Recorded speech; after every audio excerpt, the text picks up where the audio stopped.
Welcome back to The Explainer. Today, we're unraveling a pretty fascinating historical mystery together. You know, it's so easy to look at massive business empires and just assume we know exactly how they were built. But actually, the real blueprint for wealth is often hiding right beneath the surface, just waiting to be uncovered. So, what if I told you that one of the absolute richest men in American history didn't actually become wealthy by discovering oil? I know, it sounds completely backwards, right? When we think of 19th century oil tycoons, we immediately picture someone striking it rich, finding this massive gusher, and just watching the black gold pour out of the dirt.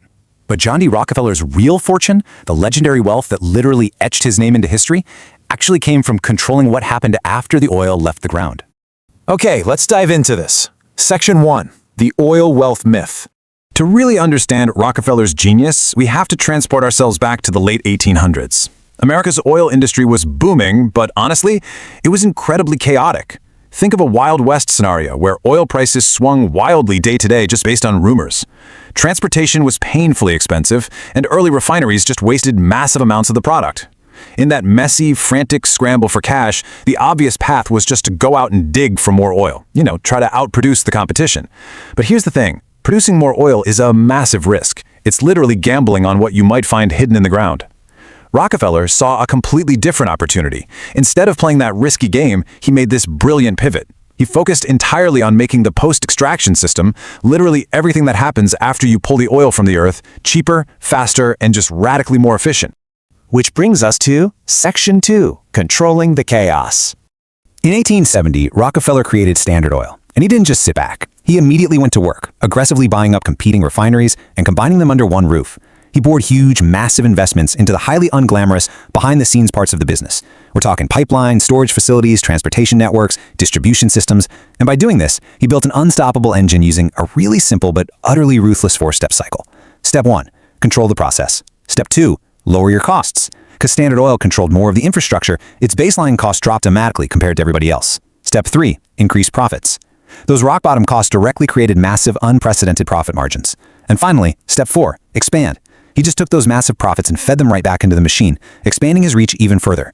It was a continuous closed-loop system of unstoppable growth. And this brilliantly illustrates Section 3, the Standard Oil monopoly. Because when you have a machine that efficiently turns every single saved penny into new infrastructure, the growth isn't just fast, it's exponential. The scale of this dominance was truly staggering. By the early 1880s, roughly 80 to 90% of America's entire oil refining capacity was controlled by just one entity, Standard Oil. That 15% left over?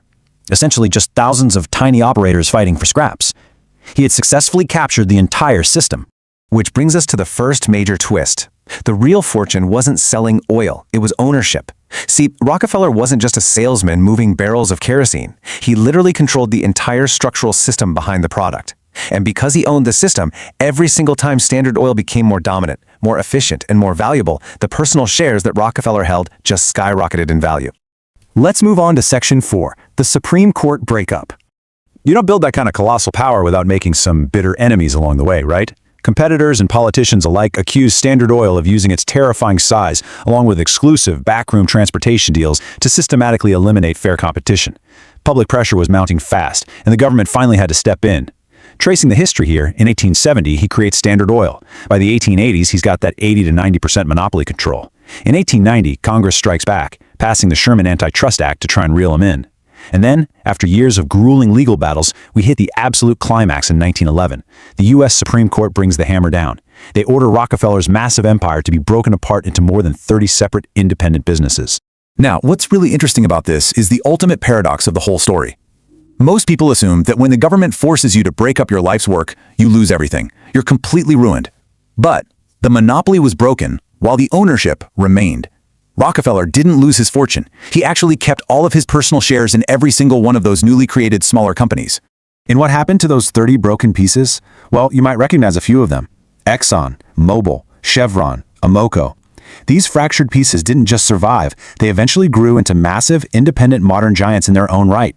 And as these individual businesses grew and expanded over the decades, the value of Rockefeller's retained investments absolutely multiplied. By the time John D. Rockefeller died in 1937, his fortune was estimated at an astonishing $1.4 billion. That completely subverts the whole idea that the antitrust lawsuit destroyed his wealth. In fact, by holding on to the pieces, the breakup actually made him exponentially richer than he was when he ran the monopoly. Insane, right? That brings us to Section 5, the secret to wealth. This is where we transition from a cool historical story into a highly relevant, timeless financial strategy that you can actually apply today. Because the biggest lesson here isn't the $1.4 billion, it's the underlying strategy that got him there. Let's recap Rockefeller's specific playbook. It's this brilliant rhythm. He reduced costs, he controlled the infrastructure, he expanded distribution, he continuously reinvested his profits. But above all else, out of all these steps, he kept his ownership. He never let go of his equity. And that was the absolute key to unlocking the entire empire. So the crucial point is, there's a stark difference between earning a salary and owning an asset. A salary pays you for your work. It's totally linear. You trade your time for money. But ownership allows you to participate in the growth of an asset over time. It's the stark difference between merely earning money to survive and truly building wealth that lasts generations. Rockefeller understood this fundamental truth over a century ago. And I think this quote perfectly distills the hidden financial lesson we've been uncovering today. Revenue can make a company look successful. Profit can make it valuable, but ownership can turn that value into a fortune. Standard Oil disappeared as a single corporate entity, but the wealth created through its pieces survived because the ownership remained. It was never really about the oil. It was about control, scale, and equity.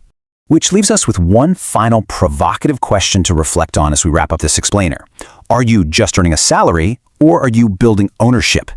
Think about your own wealth building strategy for a second. How are you positioning yourself to participate in growth rather than just trading time for dollars?